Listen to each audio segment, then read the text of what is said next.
Good morning, all. I'd like to call this meeting to order. This is a special Board of Directors meeting for the Hawaii Housing Finance and Development Corporation. Today is October 2nd, 2025. It is 9:30 a.m. I'd first like to ask that we Today's Chair, Vice Chair Carol Ryman, and Directors Jason Bradshaw, Sean Sasaki, Scott Glenn, and Designee Mary Alice Evans.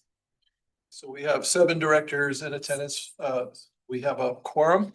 I do want to ask Director Ryman, since you are attending our meeting remotely, do you have anyone else present with you today? No, I'm alone. There's nobody present in my room. Thank you. Thank you. Okay, during the meeting today, for this one agenda item that we have, we will be taking public testimony. So I would like to ask, if you don't mind, David, I'm going to ask Gordon to come up first and explain the rules for giving public testimony. Certainly. Thank you, Chair, Vice Chair, and other members of the board. Aloha to you all. Here are the board's instructions for those in the public who would like to provide oral testimony at board meetings on board agenda items. Each testifier will have 3 minutes to speak per agenda item. If testifying in person, when the chair asks for those providing testimony, please raise your hand. All remote attendees who wish to testify will need permission to speak or share screen by clicking on the raise hand icon on your screen. The chair will call upon each raised hand accordingly during the respective agenda items. If testifying in person or remotely, when called upon to testify, please state your first and last name and provide the name of any organization you represent. At the 3-minute mark, I will notify you and the audience. You will have 15 seconds to conclude your testimony. Please keep in mind that this is an opportunity for you to share your testimony with the board on agenda items. Neither the board nor staff are required to answer questions you may ask during your testimony. If you wish to submit written testimony, instructions for doing so are located on the first page of the agenda under the section titled Providing and Submitting Testimony.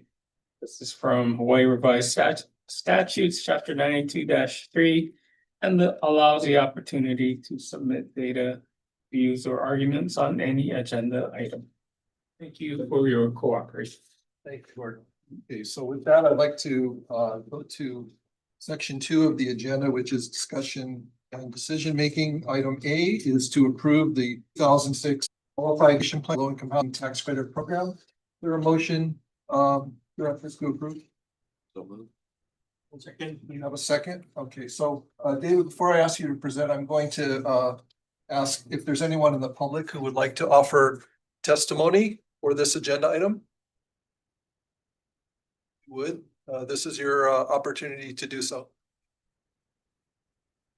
If there's no testimony being offered at this time, I do want to mention that we did receive a large volume of written testimony on this agenda item, and I want to thank all of those who took the time to submit those testimonies. It was very helpful. Okay, so with that, I'm going to turn it over to our finance manager, David Boy. Thank you, Chair. Good morning, Chair, Vice Chair, and members of the board. David Lloyd, Finance Manager for HHFDC. For you today is a requested action requesting the approval of the 2026 Qualified Allocation Plan for the Low Income Housing Tax Credit Program. The specific request is to approve the 2026 QAP, which sets the criteria and procedures for allocating low income housing tax credits. Some background. The federal LIHTC program was created by the Tax Reform Act of 1986 and is governed by Section 42 of the Internal Revenue Code. It encourages the construction and rehabilitation of affordable rental housing by providing tax credits to project owners who commit to long-term affordability. Hawaii supplements the federal program with a state tax credit equal to 50% of the federal allocation. HHFDC is the designated agency responsible for administering both. Section 42 of the code requires that each state adopt a qualified allocation plan or QAP. This QAP outlines how credits will be awarded and the procedures for compliance monitoring and awards. By law, the QAP must undergo a public hearing process. The proposed 2026 QAP was first presented to this board on June 12th, 2025, where we summarized the key changes from the 2025 version and received authorization to proceed with the public hearing. The notice of public hearing was published in 4 statewide newspapers on June 2025 and also posted on HHC's and the state's website. The proposed 2026 QAP is attached as Exhibit A. It is for action. A red line version comparing the 2025 and 2026 versions is attached as Exhibit B. The proposed 2026 QAP includes several key revisions, and I'd like to explain not only what was changed, but also why these changes were made and how stakeholder feedback was considered through the public hearing process. So starting with number 1, our first section is minimum thresholds. The first item we wanted to address was the completeness of applications. So we strengthened our authority at HHFDC to reject or incomplete or mislabeled applications to promote fairness and efficiency. This change is in response to past experiences where staff has spent significant amount of times reviewing deficient applications that were either incomplete or not sufficient, meeting all required application submissions. The next section deals with design expectations. HHFDC now may require design changes at key stages, either at awarding, loan closing, or 8609 issuance. The intent here is to ensure that projects meet livability and sustainability standards before public resources are committed. We did receive significant feedback on this item, both in last year's QAP public hearing as well as this year, and that this could create uncertainty or additional costs late in the process. So in response to this, HHFDC clarified that the changes will be tied to major project milestones and not applied arbitrarily to projects. The capital needs assessment is another area that we address the minimum thresholds. This is requiring that the capital needs assessment be required to be dated within 1 year of the project's application to ensure decisions are made based on current conditions in the project. Feedback suggested flexibility for older studies if site conditions were unchanged. HHFDC chose to retain the 1 year requirement for consistency, but may allow streamlined updates to these reports if appropriate. Contractor profit was addressed next. So what is happening in contractor profit is this contractor profit now includes the bond costs in calculation, which promotes more cost discipline and alignment across projects. So basically, any bond costs associated with financing the project are included. Some comments that we received suggested that bond costs are pass-throughs and not profit. HHFDC determined that the change was still needed to ensure comparability between projects, key projects on a level playing field. In terms of developer and manager experience, there's a new discretion to reject applicants or managers for poor performance, which strengthens accountability and protects the program's reputation. Stakeholders recommended limiting disqualification to serious or repeated issues, which staff does intend to apply in practice.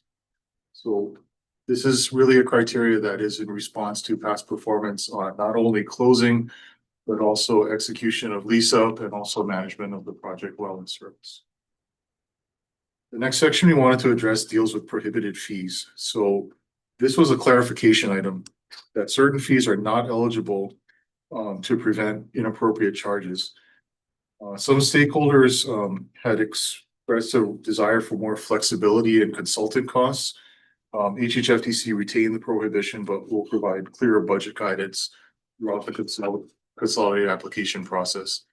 So if certain fees are seen in the application that we want to be able to question or check the validity of, we will bring those up individually with the projects. Moving on to the actual criteria point system.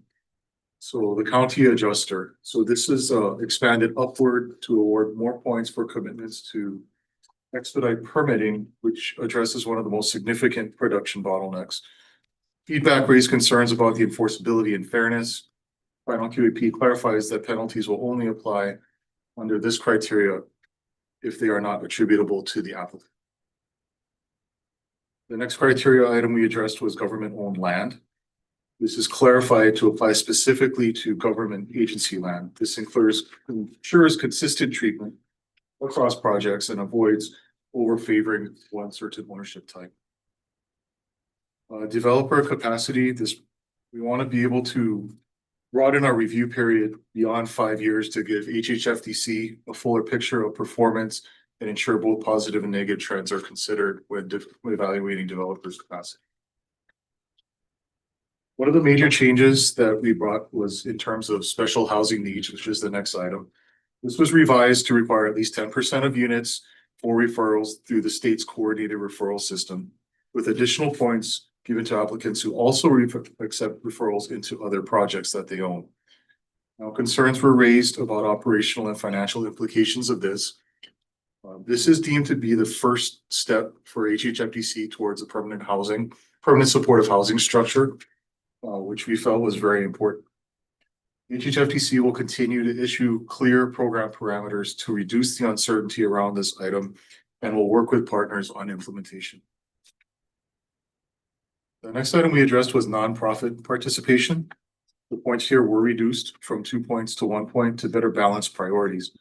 While some comments suggested that this could weaken incentives for nonprofit partnerships, HHFDC believes that nonprofit experience and mission alignment remain strong factors overall and have not been a deciding factor in the overall scoring over the past 4 years. The need for rehabilitation is another key area we would like to address. This is only going to be a penalty criterion. It's not going to be an incentive. This prevents projects from receiving positive points for rehab projects unless rehabilitation is materially improving the residents' quality of life. The next thing I wanted to address was the feedback from the public hearing. The public hearing and the written testimony that is attached provide a wide range of perspectives. Some of the comments we received emphasized the need for longer affordability periods, while others highlighted the importance of maintaining financial feasibility in projects.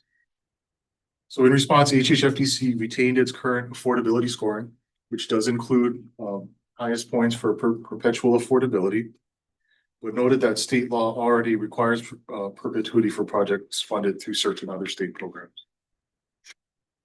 There were concerns raised about loan repayment timelines and fund recycling.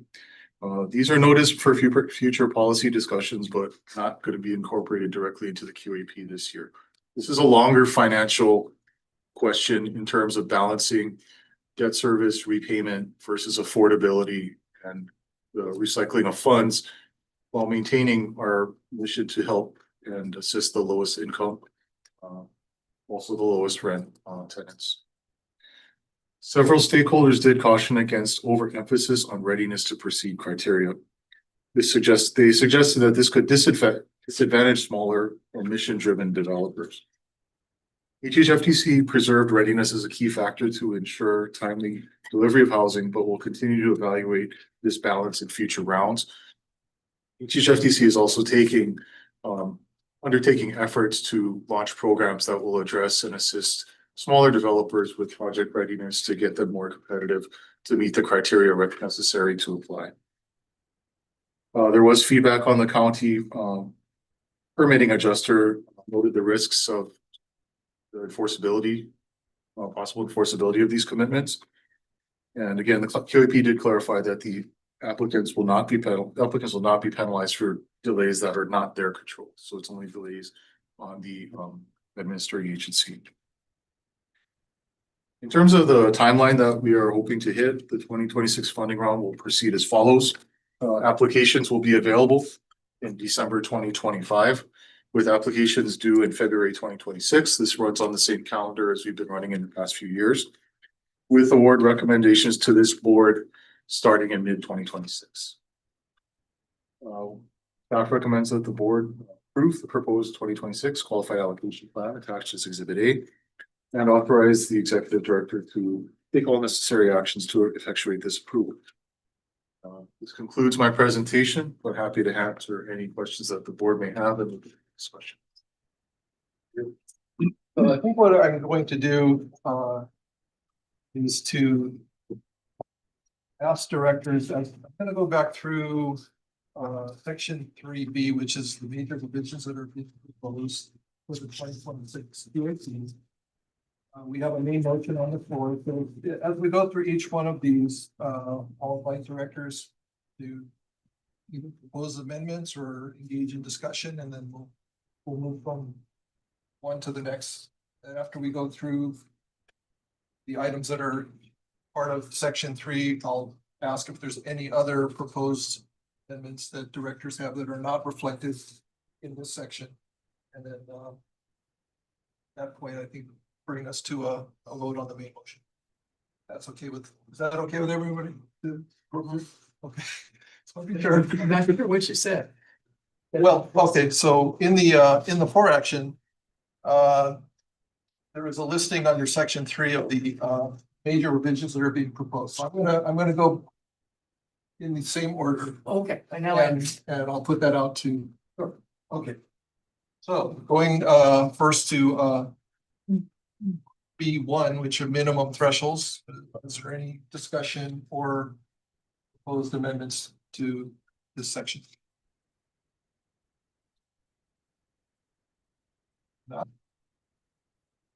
To item 1, subsection B, this is market study and design expectations. Yes, May I ask you a question?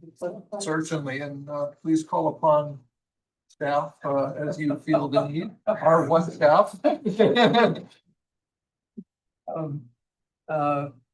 can certainly understand why a market study could be a threshold requirement, but can you clarify what design expectations might be? Is because threshold items say a yes or no is a binary choice.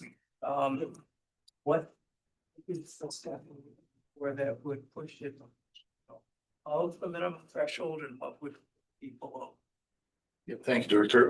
Basically, what we're looking at is with design expectations, this discussion started last year, with our QAP. Many states, both states, in fact, based on feedback we've gotten, have what they refer to as design expectations, which would include minimum unit sizes for typical units, material requirements, other such building requirements.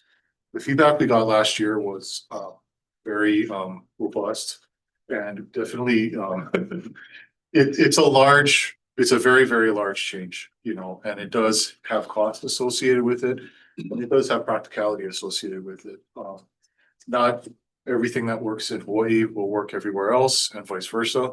So when we had that proposed list, we actually had a list of changes last year of design requirements, and we decided to omit those because of the severity of the change.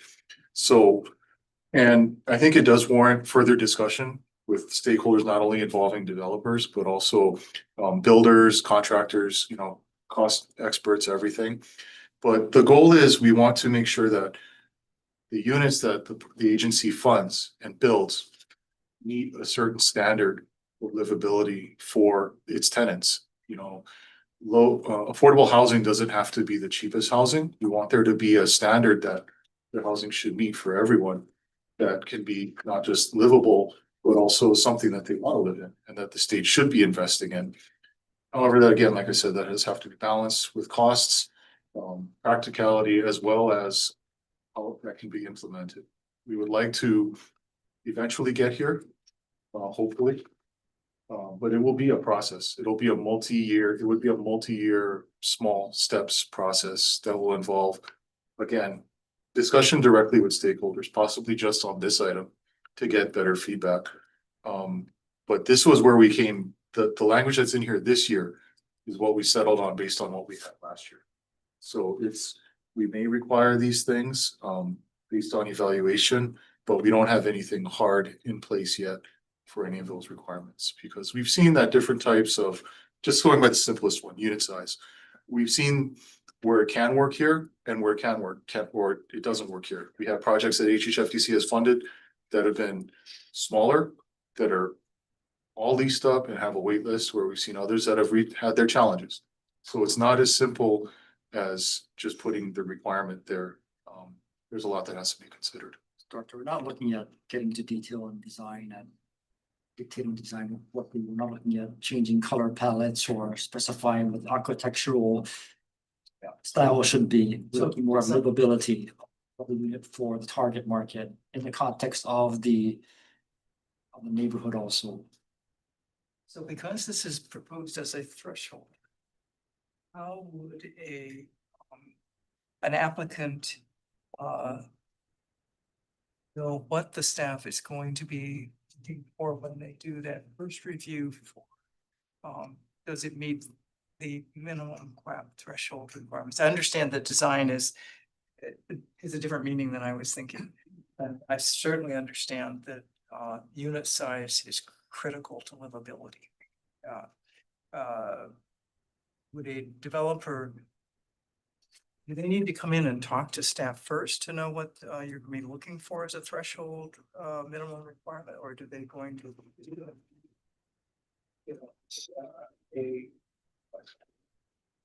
We would put it in our specific application if we were to be looking for any criteria specifically for that year. So it'll be released with the application. I don't anticipate anything significant this year, if anything, and I'll tell the board that now. As far as the market study though, that's really the threshold that has to meet requirements. And a lot of what we look for in design is going to be tied to the market study. So, you know, we would want to see that for the area that you're building and the target market that you're building, does your product, you know, satisfy that? And does your market study specifically address your project? You know, and it's not just a general offer. So for some markets, we're not going to be allowing micro studios. Other markets, we might. I can't even, I couldn't even really comment on that right now, Director, because we've seen both examples, you know, in the general area, you know, where both have worked or not worked. Thank you very much, Chair. I you're welcome. appreciate the ability to explore that. Absolutely, and the other directors, I have a question about, I think, you know, my takeaway from reading the public testimony, in particular from the developer testimony, that they want clarity and predictability with the process. They don't want to have HHFDC very late in the process coming back and say, oh, by the way, you got to redesign or do something different, because that'll cost time, money, and impact lots of the development. And you know, as I'm looking at this at the floor action, you have that HHFDC may require changes as a condition of the following, the 8609. Isn't that after the 8609 issued after the project is complete? That would be issued after the project is complete, but you know, that's a very, you know, very highly unlikely instance. The only time that would probably, I could see that coming into play is if the building is built and the as-built does not reflect what was proposed in the project. And there's the fifth bullet, any other step in the development process. Again, that kind of lends itself to an uncertain environment for the development community. And I wanted to ask you, David, what you think about amending this section by deleting subsections 4 and 5. And basically allowing HHFDC to require changes up to loan code. I think we would consider that. That makes a lot of sense. I can understand the hesitation by developers and the costs involved. Because we're requiring readiness, and the closer you get to ready, the further along you are in design. So definitely we would want this obviously addressed as early in the process as possible. So I would be amenable to that amendment. So we could consider a motion to amend directors, which would specifically be to amend, how do you refer to this? B1 subsection B subsections deletion of items 4 and 5. Item 4 being the Form 8609 issuance, item 5 being any other step in the development process. If we could just delete those and then move the 6th bullet up, renumber that as number 4. Sir. So moved. There's a motion to do so, to amend. Is there a second? Second. Thank you. All those is there any further discussion on the proposed amendment? Well, I don't know if it's the amendment itself, it's more the larger plan. Oh, okay, so I'm gonna call for the, Okay. call for the question. Is there all those in favor of approving the amendment signify by saying aye? Aye. Aye. Any opposed?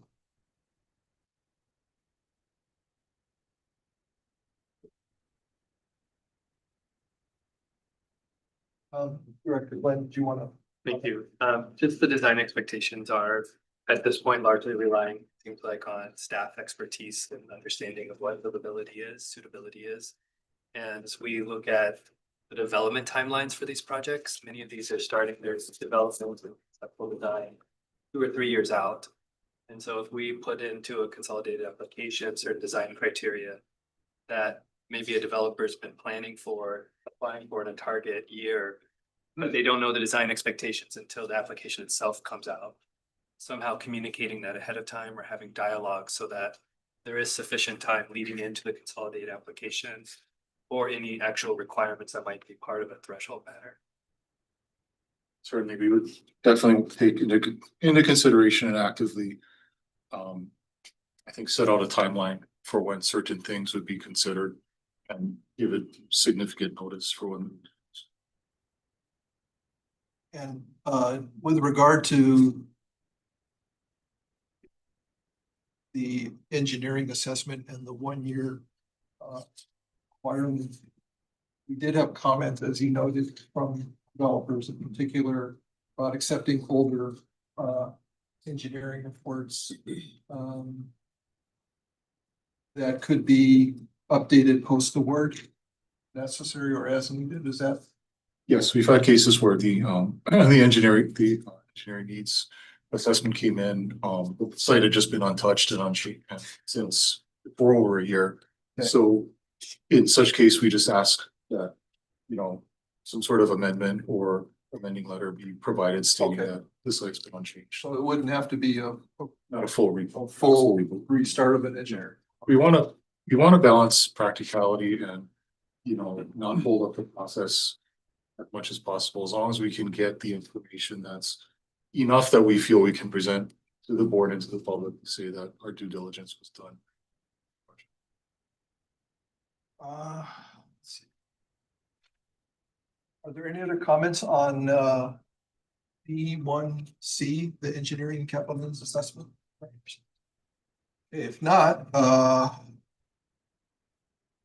next item under this section is 1D, which is contractor profit limitation. You alluded, David, to the fact that this adds in the bond costs, surety. Yeah, so for the PNP bond costs, those are gonna be included in the calculations for the profit limitations. I'm sorry, yes, go ahead, Andrew. Could you clarify how potentially the bond costs would add to contractor profit? Sorry, Gordon, could add to contractor profit. It's something that anybody who has a performance bond is going to be subject to. Yeah, so if it's a percentage of, if the profit is gonna reach a threshold, that's a percentage of the costs expended. We wanna be, some people were including it, some people were not, some people had larger costs, people had larger bonds, larger bond costs, some had smaller. So we just wanna make sure that everybody includes it, to promote an even playing field. And this is pretty standard from what we see in calculating contractor profit. So looking at it as a minimum threshold item, that allows you to form a poser that they're both of them not considered, for blank tech. if they include that. That's a nice, clear. Yeah, I mean, I think that you're correct, Director, and I think that kind of alludes to what our goal. What I would like our goal to be with this is to basically put the playbook out there. You know, there shouldn't be any ambiguity where there can't be. Sometimes we need flexibility to, you know, look at certain cases on a case by case basis. So in some cases, while we put in specifics for criteria we're looking for, that creates an opportunity for loopholes, you know, but if we leave it to the discretion and expertise of staff, which is what I feel we have, you know, we can work with developers and applicants on a case by case basis to say, you know, we can have this exception, or we can do this for you because this makes sense in this particular circumstance. Thank you, Chair. Welcome. Anyone else on that? Okay. Let's see.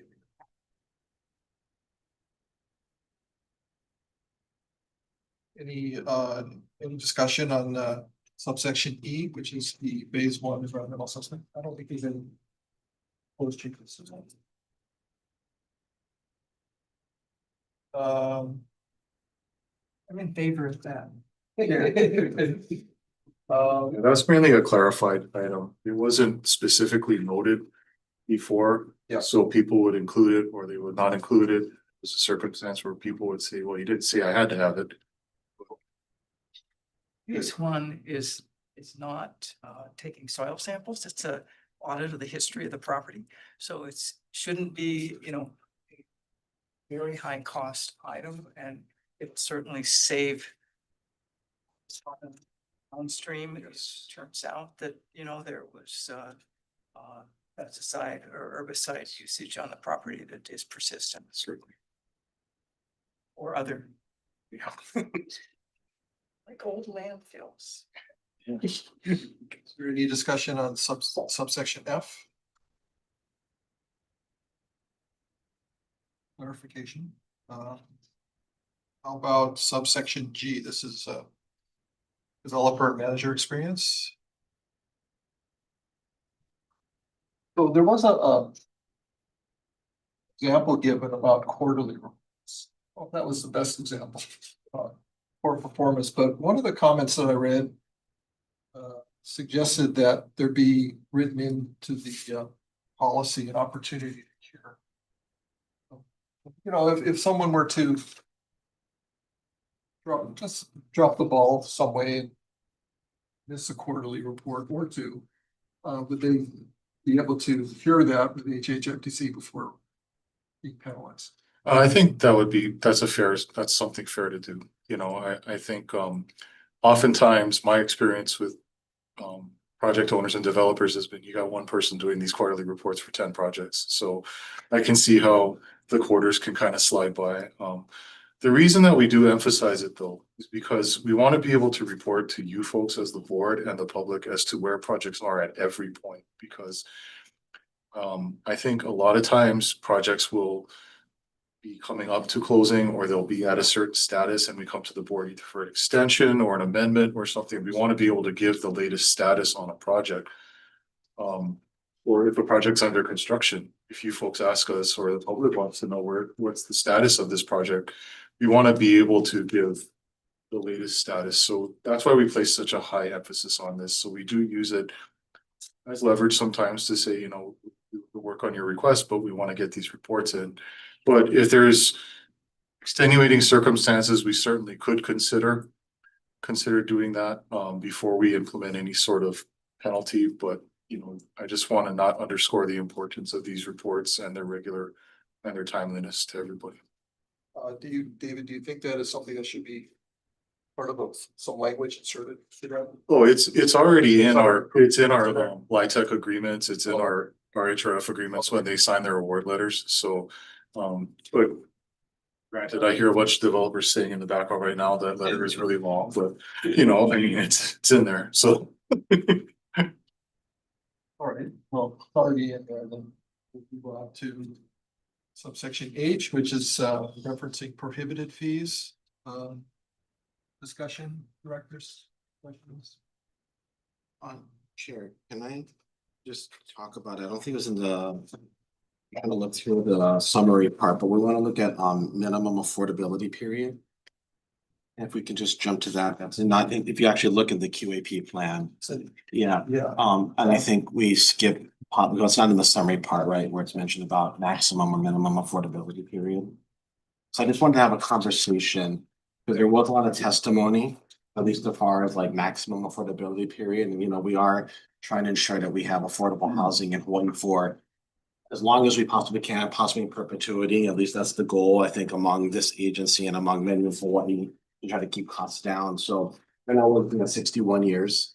So what about the conversation we've seen in here from some of the testifiers about extending it to 99 years? And I just wanted to have some thoughts among the board here about trying to keep these projects affordable for as long as we possibly can. Oh, thank you, Director. So it wasn't in the summary section because we didn't change anything Yeah. this year. But what we did last year was we put in a step to make the maximum points awarded for perpetual affordability if a project selected that. I think at least one of our awardees so far this year has selected perpetual affordability. I think, we could, and I think we're going to come to this discussion a little later today, but with adding points to certain items and leaning the priority in a certain direction, you're going to have to, in order to make it meaningful, we have to take points from something else. And I think that has to be part of the discussion too. I think that the emphasis we put on the longest affordability periods, being in excess of 60 years, 65 years actually, is the majority of our applicants. But I agree that we want to keep projects affordable as long as possible. Aside from the affordability, we've also incentivized more government projects, because government lands will, in theory, stay affordable in perpetuity as long as they're government owned. So we've added incentives on those as well. So the aggregate change that we've done to the QAP to put points in areas that lean towards longer affordability, if not in perpetuity, I think we tried to address that as best we can without de-emphasizing other priorities that we may have. Is there a reason not to go from 61 to a higher number? I think what we did was we did up to perpetuity is its own, what we did.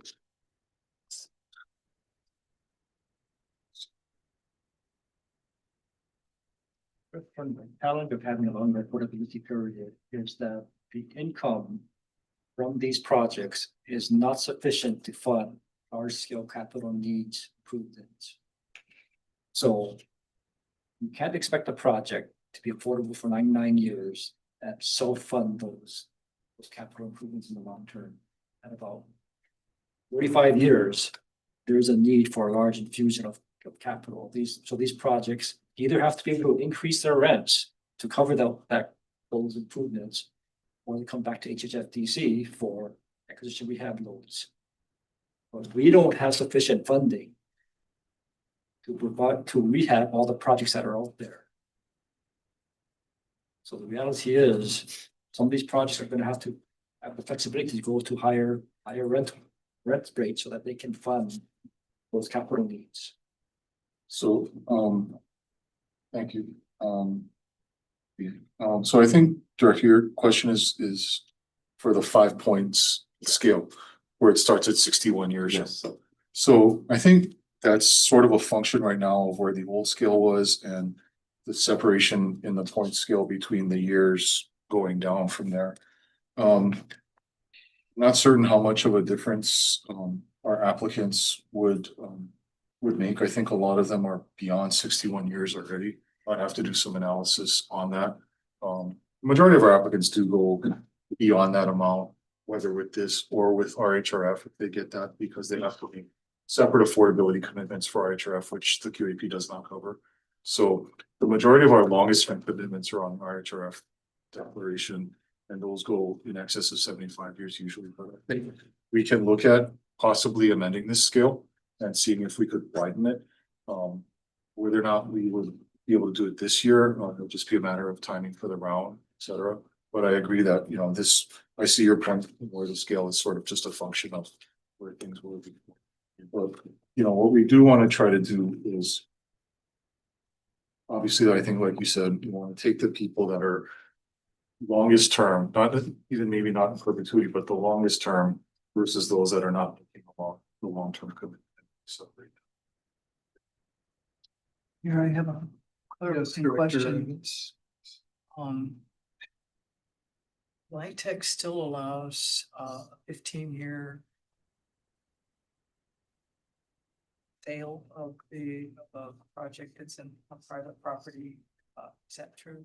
Oh, we don't have the qualified contract option in place, so 15 years is the initial monitoring period, the compliance period. There is an additional 15 years on top of that that's required by section 42 Oh, to remain affordable. That's the extended use period. What it requires an additional 30 years. So our minimum LIHTC is 45, which is why the scale starts at 45. Okay. Because maybe a few years ago, we used to see acquisition rehab proposals coming in at 15 years. So they'll come in at 15 years mainly in the beginning, because that's when the initial investor exits, because that's when your tax credits stop flowing at the 15-year mark. So that the investor is going to want to be out because they don't want to building anymore. So you're left with the owner, who is usually most times going to be the nonprofit, and they'll manage it and run it. And if the project needs rehab, then they could possibly be open for syndication. But what would happen was the partnership would still include that nonprofit, same owner again, in order to rehab the project. But that's why it's great that we have our HRF on the property too, because we have even longer commitments for affordability. Those don't get forgiven or wiped out just because you come in to resyndicate. So I think I agree that, you know, I'm sure 45 years, a long time ago, sounded really good. But now After Kukui Gardens, it doesn't sound so. yeah, right. And I think now the discussion has to be had to maybe increase the scale or widen it. Just say, like, if you're down here, you're down here. But if you're up here, then we're gonna start differentiating how much longer it's. Thank you, Chair. That was very helpful. Oh, good. Let's go back to you, Director Bradshaw. Are you offering an amendment on that? Not offering, I just wanted to have a conversation to see where we were at see if we wanted to look at extending beyond 61 years. We were happy with it. I understand. I think all of us here around the table want to see affordable housing for as long as possible, as much of it as possible, right? So I just wanted to see what was the right simple answer or policy approach to this, right? I Jason also know that family urbancy on Oahu anyway, start to experience spalling and other high capital rehab requirements before 99 years. Yes. And at that point, they do need a mechanism to otherwise, because especially for affordable, you have to go for a market loan to fix the spalling, or that you're going to have a collapsing building with huge liability and loss of life potential. You got to have a mechanism for recapitalizing. But on the other hand, HCDA is going to do a 99-year demonstration, and not this year, but they're acquiring the property to set that up under legislative support. So there will be something, and of course we appoint homeless, but they generally don't. Up until recently, they have not done multifamily. They've done stick-built single family. So that kind of doesn't have the same recapitalization needs, I think. Although we have a need for equity loans.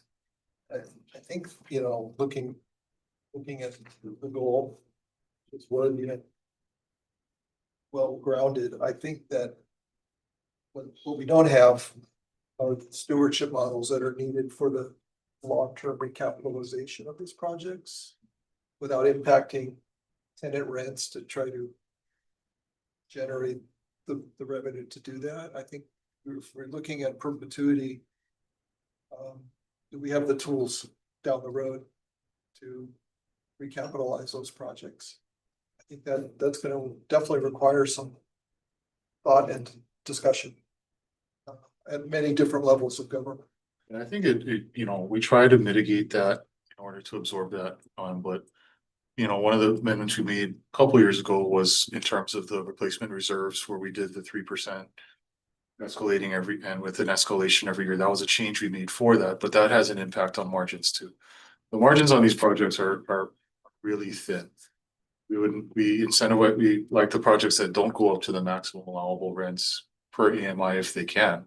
And we want to prevent large jumps in rents. So if you have a project that starts, you know, they pencil out for a few years by not going, say, all the way up to the allowable 60% AMI rent. And so they've been kind of going along with that. But then major repairs start to come up as needed. They're trying to say, okay, maybe we can collect this and, you know, with the reserves, and then they jump the rents 2 years later to the maximum at 60%. That's a large impact on residents. So, and that's where we rely on the developers and their people too, as well as staff to kind of balance out what looks feasible in the long term. You know, I agree with you, Director Evans. I've gotten a request recently for a spalling repair on a project on Maui. That, you know, the project was solid, it was built, but you know, it's coming in, it needs it already. So, but I think it's a worthy discussion. I think it's, you know, something we need. If we can figure out the solution for it, I think we could be a model for a lot of states. Because we already are, because our extended use period requirement of 30 years is different than a lot of states. A lot of states don't care if people come in, you know, these projects turn over after 30 years and they're paying the price for it now. Because acquisitions and sustaining, you know, affordability in existing projects is a huge problem nationwide because of lesser strict terms than what Hawaii has. You know, one thing that we're having a discussion, right, is moving away from purely income-based approaches to affordability and providing housing for residents. So this is a concurrent discussion, right, as there are proposals about deed restrictions and other types of policies. Maybe discuss no change now, but having this in mind in parallel with, as the legislature and policymakers are considering these other ideas, how do those fold into something like this or dovetail with these financial viability of long-term affordability? I like that. I do like the deed restrictions as a possibility. I know they're looking at this upcoming session. All right, so I'm good. Just wanted to have that conversation. Thank you. You know, it wasn't. Absolutely. Thank you Yeah. for bringing that up. Yeah. And Chair, if you don't mind, I want to go back to one more that, before we Yes. jump to, Yep. it's under number 11, proof of nonprofit status. So we saw some testimony as well, and I just happened to be reading it this morning and last night. And so, and I respect Appleseed as an organization who I think does a lot of good work on trying to fight for, the new families in Hawaii. And so they suggested like strengthening the nonprofit status section to ensure that, you know, they have a qualified track record and actually a real nonprofit and not just applying for nonprofit and being, you know, kind of phenomenal. So I don't know, again, I'm not necessarily proposing something, but I want to have a conversation. We're gonna get to that. But this is there's a proof. And then the other one is the scoring system. I'll get to the scoring system as well, which is later in the amended, but there's two different sections. Got it. Where they lowered the scoring on the nonprofit, but there's also about the status of a nonprofit, like maybe strengthening that section to ensure you're actually having like a nonprofit that has a good track record, right? That is actually designed and or its mission really is for about affordable housing or whatever the case might be, right? Experience threshold. Yeah, so Having been part of or completed one project. yeah, something like that, right? Should demonstrate. Correct. Yeah. And I'd like to comment on that, Director. Yeah, absolutely. I think we've seen, this agency too has seen in the past the difference between a nonprofit and a true housing nonprofit. We're familiar with that, and I agree that that's very important. One of the things I will talk about later more in depth, obviously, is, you know, I think there is room to amend this to be more discerning in who qualifies. To make the points meaningful if we choose to do something with the points. And yeah, I think it should be a mission driven thing. My only hesitation that would be part of the discussion would be for nonprofits, you can't really get a track record unless you start doing something, you know, and if you have someone who for whatever reason, even somebody like Appleseed, staff left and started their own, more focused nonprofit. They don't have a track record, but they got the personnel. So we would try to find a way to balance that priority out as well. But I agree that, it is something that requires a little more discerning criteria.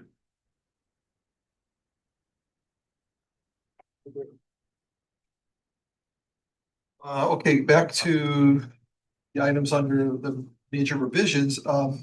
We're on the subsection H, which is prohibited fees. Is there a possibility of providing more of a list of which fees are prohibited?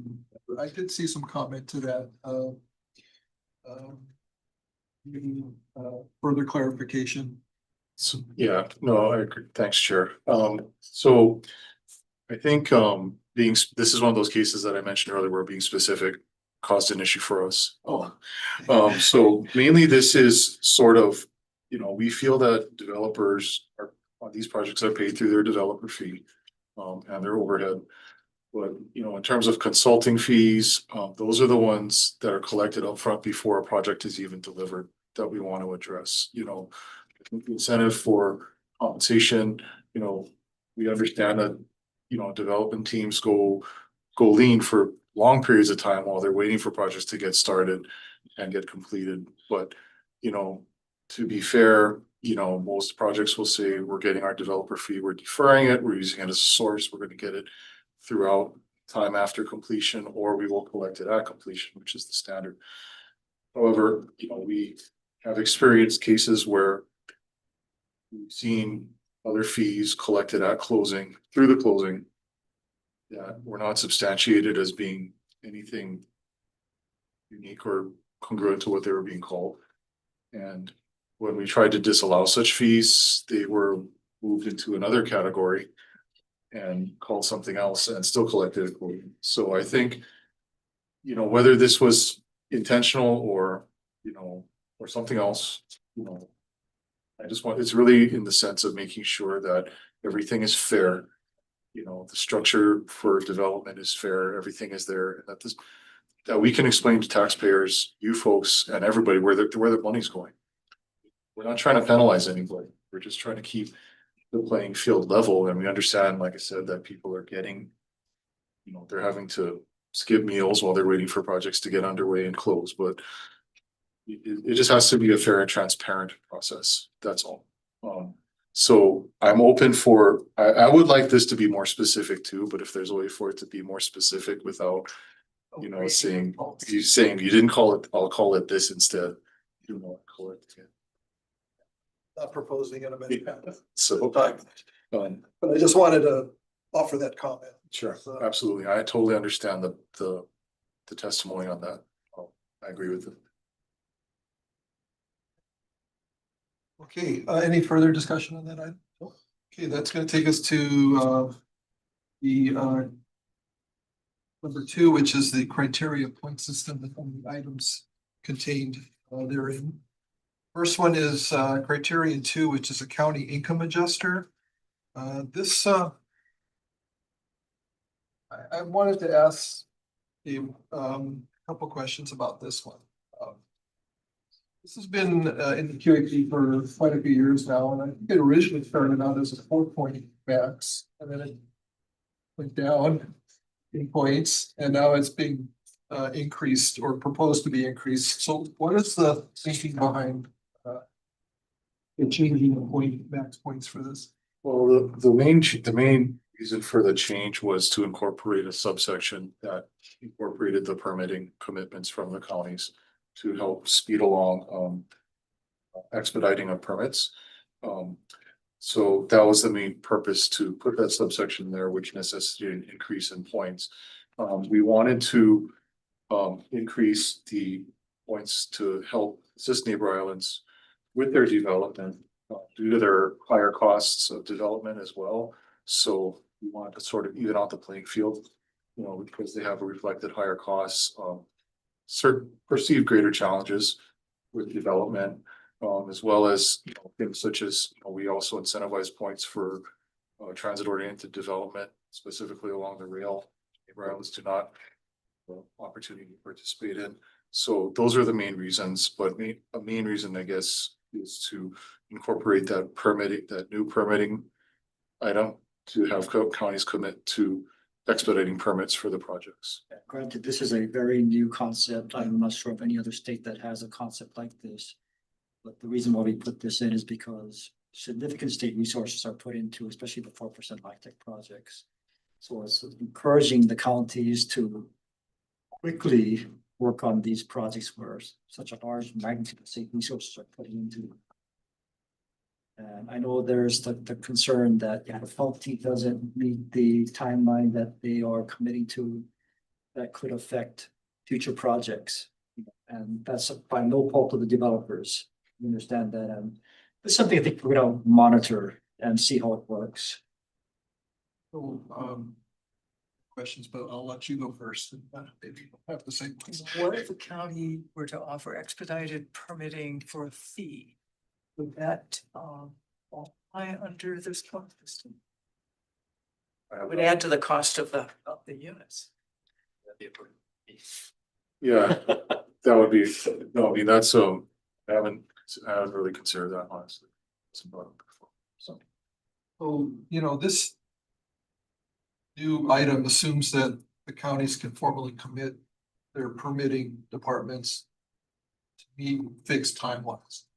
And I'm just drawing upon my own past experience working in the county of Kauai, and where the county of Kauai codified a fast track permitting process, which essentially starts with the housing director certifying that the project is eligible to receive fast track permitting. And then with the authority of the housing director and the mayor, it moves through the permitting process as a top priority. I don't know about the other counties' processes.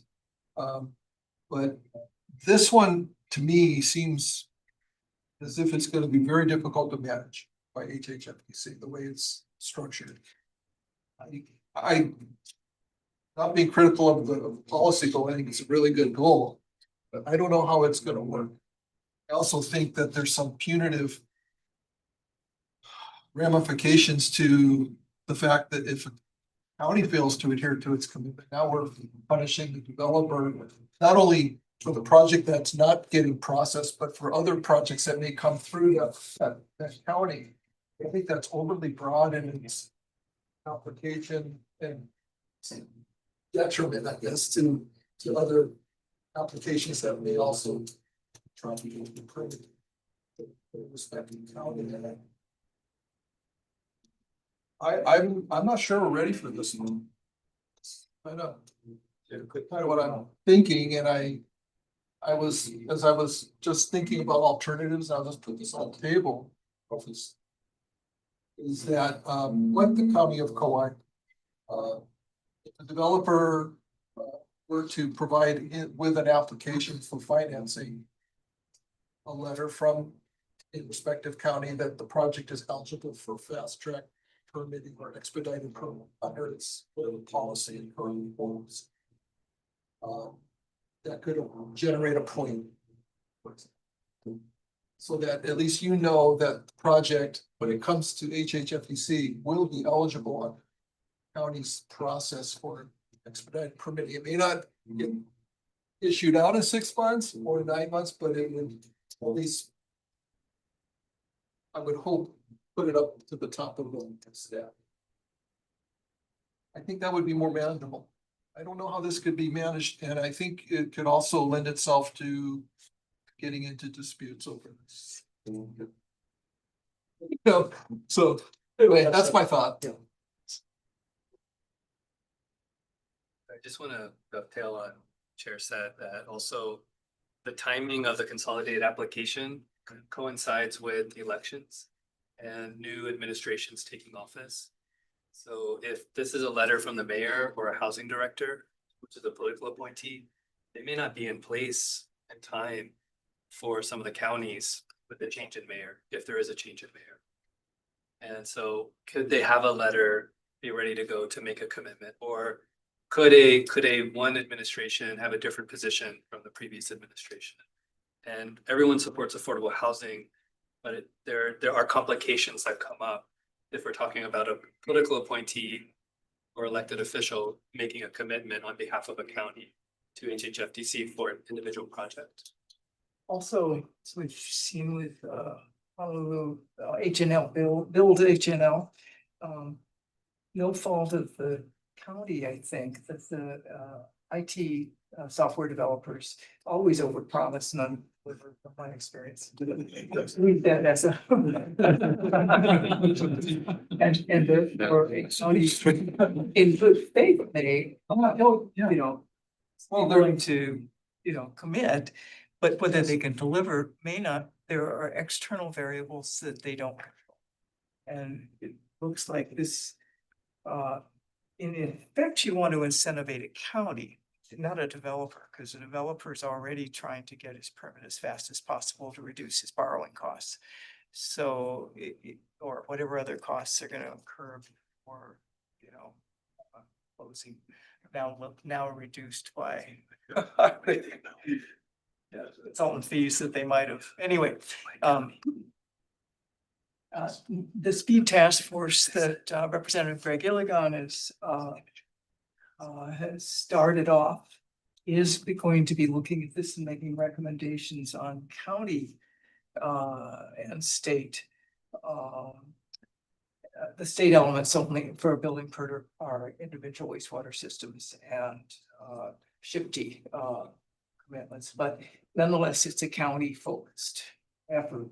But it'll take some time to see if there is a way that can work. And so I think this is too soon as well. I understand that the goal, it's certainly a worthy goal.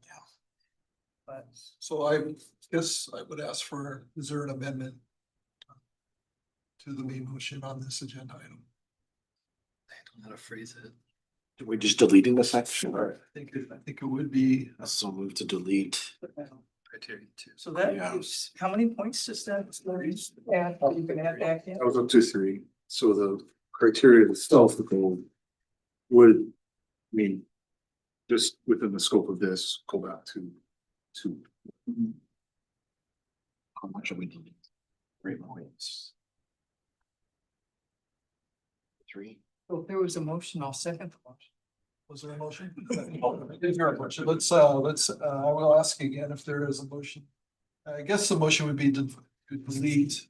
3D criteria. So help us phrase it. Yeah. Do you maybe help us phrase the motion in a way that gets to what we're trying to get to? Delete criterion 2, subsection B. Yeah. Subsection.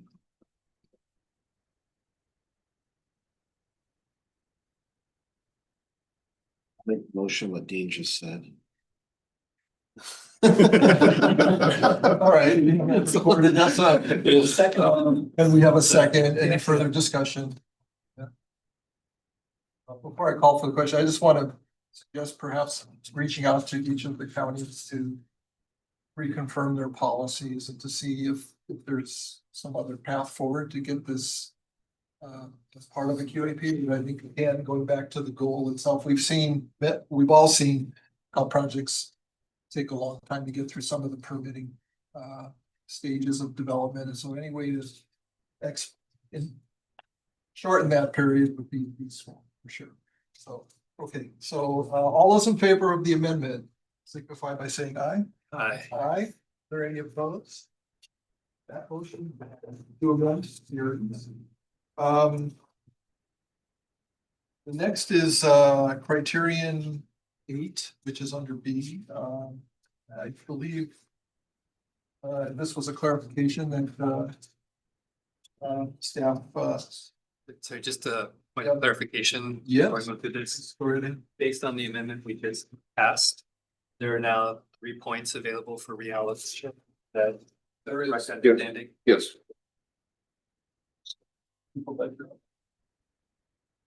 Okay, I think criterion, under C, criterion 9 sort of speaks for itself. It's inactively. D, criterion 11A. Is there any discussion? Did we just skip over energy efficiency and rebuilding the roof? Yeah, I mean, it's Active links, it's unchanged except for the removal of, just wondering. oh, you want to have, Inactive, it still exists, but Yeah, we're just gonna correct the links director to make sure that they don't lead to an inactive site, which is experienced with a couple of them. okay, thank you, Chair. Oh, you're welcome. Is there any, let's see, any discussion on criterion 11A? This is evaluating the development team's capacity.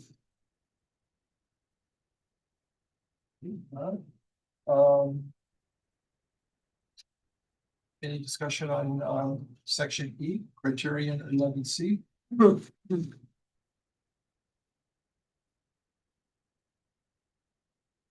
It's clear it was a redundancy that was removed. Okay, under F, which is criterion 14, this is special needs housing. Any discussion? on this item?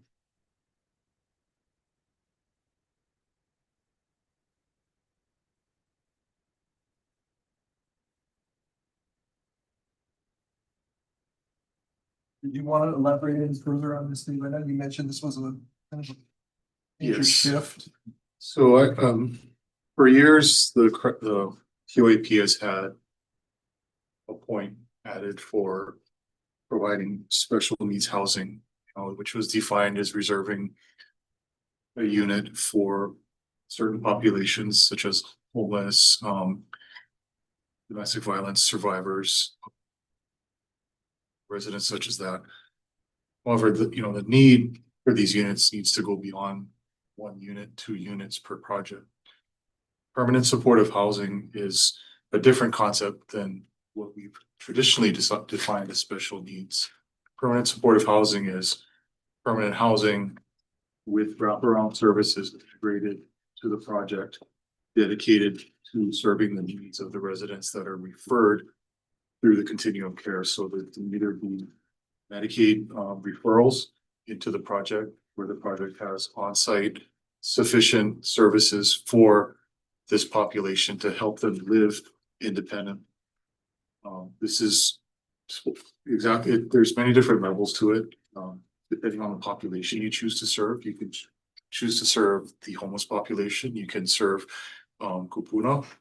You can serve survivors of domestic violence. You can serve the recently released who are incarcerated. Depending on who you serve and who the referrals are, the project has to have the proper services in place for this. So this is really, I think, Hawaii trying to step forward and expand its mission to assist this population that fits into the continuum of housing. We've seen that chart where you have the houseless population, the public housing population at the lowest spectrum. But this group would fit right between those, right between, I would say, 30% AMI and houseless. So this group is a special, unique group that needs its own housing, its own funding, and it requires a cooperative agreement between different state agencies, which is what makes it really unique. You need Medicaid, which is Department of Human Services. You need the housing agency. You need the public housing agency to provide rent assistance in most cases. So it's really a concerted effort. It's something that everybody will agree we need, but it's something that's new. And I think it's something that's not just Hawaii, but other states still are trying to find the formula to do successfully. The model that's being presented here with the referrals for 10% of your units is what we call the integrated model. We don't want to create isolated, dedicated models just for supportive housing tenants. We want to integrate residents in with the rest of the community so that they can thrive, move up, truly learn how to live independently and become part of the population that they're trying to reintegrate into. So this is sort of our first step towards creating a larger scoring incentive and a larger program to serve this population through the LIHTC program. Who defines who qualifies for special housing needs? Is it subjective? You guys just determine on a case by case basis, or is there a definition? Like you just said, domestic violence survivor, someone who's houseless, right? I mean, I'm just. So, no, that's a great question. Thank you very much, Director. So it's all based on referrals from other agencies. So, you know, if it's the Kupuna population or the intellectually developmentally disabled, those who qualify for Medicaid, they're referred through Medicaid, which is DHS MedQuest, and then they're referred into the project. So that's where that integration and that cooperation takes place between the agencies. So through them, we provide the housing stock, and then the Medicaid agency could say, okay, you qualify, you know, we have a place that you can go, and then they're referred into our projects that way. So different populations will have different referral agencies that will help place them. So it's not up to the housing agency. That's a great question, because that shows exactly what the integration and the partnership is needed between the state agencies. So you have to have that in place, and that's how the referrals come in for tenants. I have a question. What happens if a developer refuses referrals or declines referrals to the project to meet that 10%? I think that becomes a larger issue with fair housing at that point. So, yeah, I think that's, you know, because they've committed at that point, and then they're supposed to be doing this, and the funding is in place, you know, to supply these services. They're not in a position to refuse these referrals. But that is a fair question. And I think that one of the things that we are going to do is integrate in terms of implementing this. We're going to probably require certain trainings for developers that get awarded from, not by us, but by experts who have implemented these programs in other states and in other jurisdictions. They'll have to go through a training program on how to manage these populations. And one of the obstacles that we're going to see, so the challenges goes back to design requirements, because for certain populations you want to service, there is sustainable design. That is a whole module I went through at one of my trainings, but you know, it's a necessary issue to address. I think that we're going to be in a good position to do that. We have a great relationship with MedQuest right now, and we're working diligently to get this forward. Question or maybe a comment, but maybe a question. So it appears that the goal of integrated housing for special needs populations is not to isolate them all in one building, where we create a police space wrap around where you have the public health nurse has an office, a permanent office in the building, or the social worker has a permanent office, and they just work with those tenants that are in a special needs building. It's what we're creating is a mobile team. So you have, say, 10% of units in a affordable rental, but not all special needs. So the goal is to not isolate them, but you also have that extra challenge of getting the services to these various, presumably physically different locations.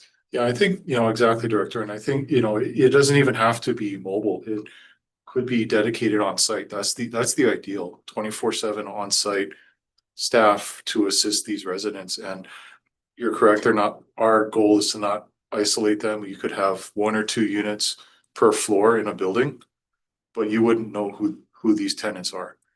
That's really what the goal is. And the challenge too is to make sure that those services stay in place, because those services need to outlast not just the physical building, but they need to outlast most of the loans that are going to be in place. So there has to be a continuous funding stream found from 2 areas: rental assistance and also for services. So that's where, again, you bring in the public housing agency or philanthropic commitments as well to work with everybody together. Thank you, Chair. I'm good, thank you. Okay.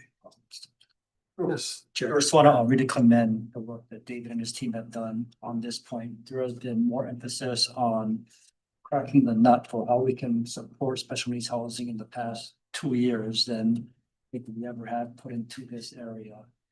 So we want to commend him for working with DHS, Governor's Office, Jun Yang there, how we can collaborate on building special needs housing.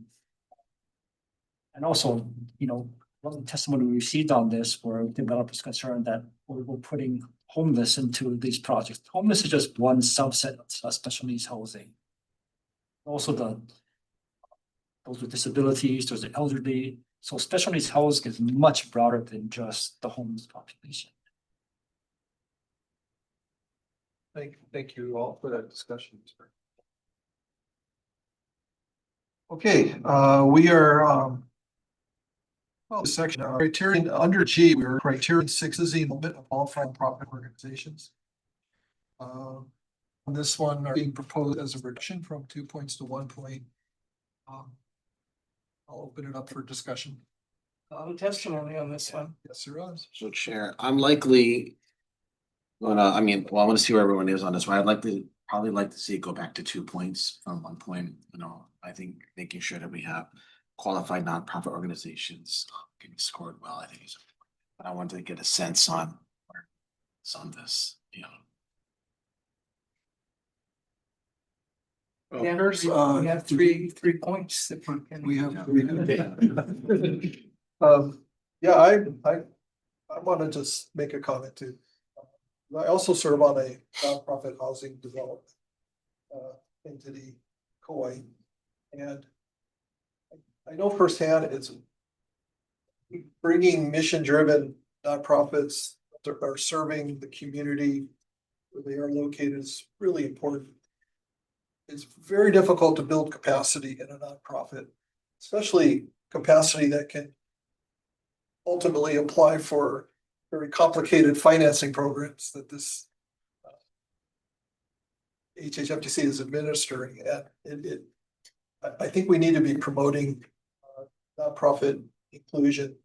Their mission is different than a for-profit doing affordable housing in most cases. And I think we need to have a QAP that reflects that. So I would be a proponent of restoring the point as well. Well, I agree. Thank you, Director and Chair, and I have no disagreement with anything you said. I think this really, is emphasized by the point that Director Bradshaw made. In the past, what we've seen since 2022 is that very few of our applicants have not gotten the points for this nonprofit criteria. I think 2022, we had one that did not get the point of all the applicants. In 2023, there was two. It was the same applicant though, so for two projects. So I think it wasn't our intention, and I want to be clear that our intention was not to minimize the importance of housing nonprofits. But at the same time, I agree that we need to really find a way to focus on those dedicated specifically to housing nonprofits, because my discussions with those teams is, and my personal view is, you get one project through, that builds your capacity right there. If you can get one LIHTC project built, you're in the game. That's equity for you to get going. So I think you need to figure out how to maybe look at this criteria differently, restore the point if that's the board's desire, and refine it so that the points become more meaningful and discerned. I like that. Thanks. So I'll entertain a motion from the board to amend. Sorry, Chair, just to interrupt, maybe could we? Did you have more? Yeah, comment. Yes, Yeah. yeah, Please. comment and then Please go ahead. recommendation. Okay. Comment wise, I guess my question is, sounds like it's not a differentiator. Is what you're saying, that if almost everyone gets it. Based on the way points or 1 point. Correct, Dr. Milan. It's basically based on the way it's worded now. It's based on, I think, affiliated with a nonprofit. So that's where I think the point is, do we differentiate between dedicated, experienced, truly mission-focused housing nonprofits versus a nonprofit? That's where this comes in. I think that's where the word is. So, but if we were to say, try to affect that, what you just said, that's not just a point, that would be rewriting the language and the criteria. And are we ready to do something like that, or is that something that should wait for the next funding round where we've had a chance to really vet that?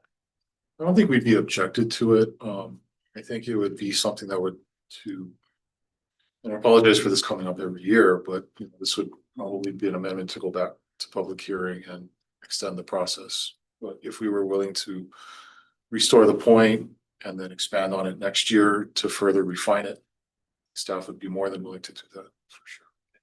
I guess my recommendation would be maybe that we don't vote on a point right now, because we still have more discussion to have.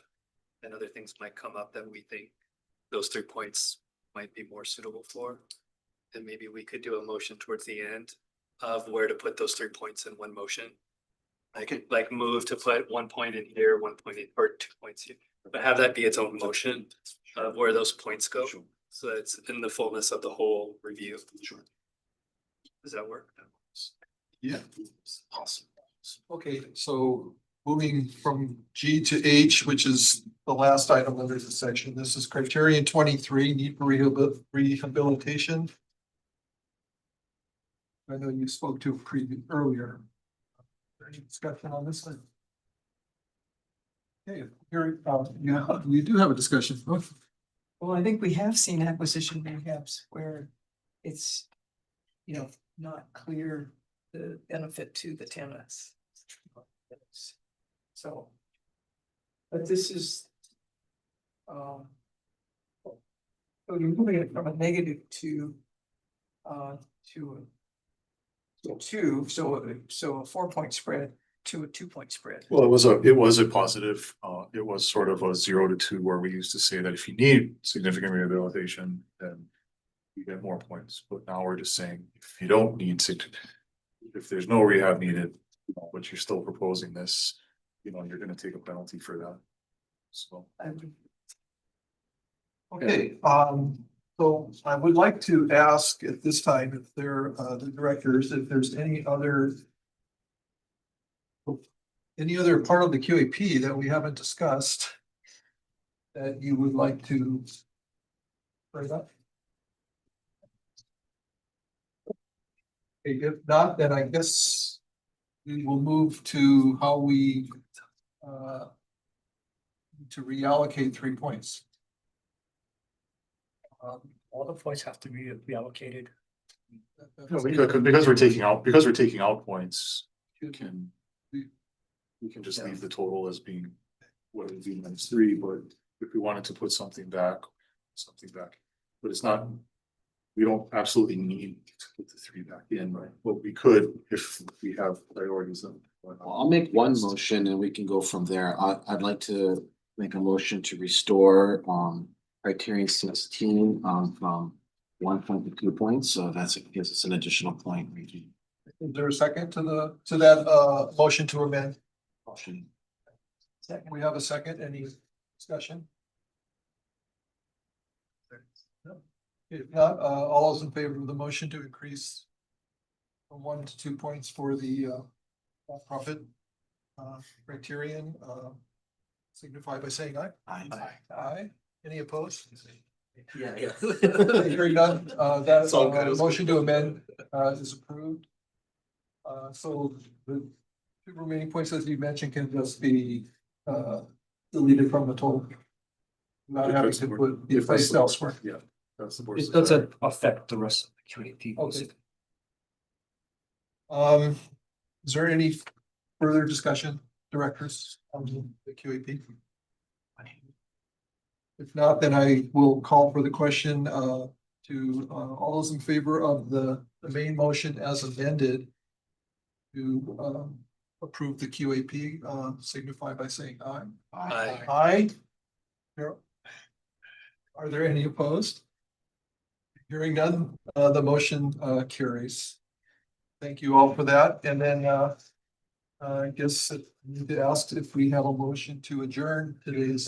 Chair, just real quickly, I want to say thank you for the suggestion to defer the QAP from the previous meeting and have a special meeting where we actually could focus on this. This was really valuable. Thank you. I agree. And I'm more than happy to do it. I think it was time well spent to really dive deeper into the QAP. And I think it raises all of our understanding as well. Yes, I appreciate the transparency and the engagement by the board. So it really was a great exercise for us, and I think the discussion is very healthy and really to take. Thank you, folks. Thanks for your assistance, David. Thank you. So, that brings us to adjournment. All those in favor of adjournment? Aye. Aye. None opposed. We are adjourned. Thank you all. Thank you. Thank you. That's a good.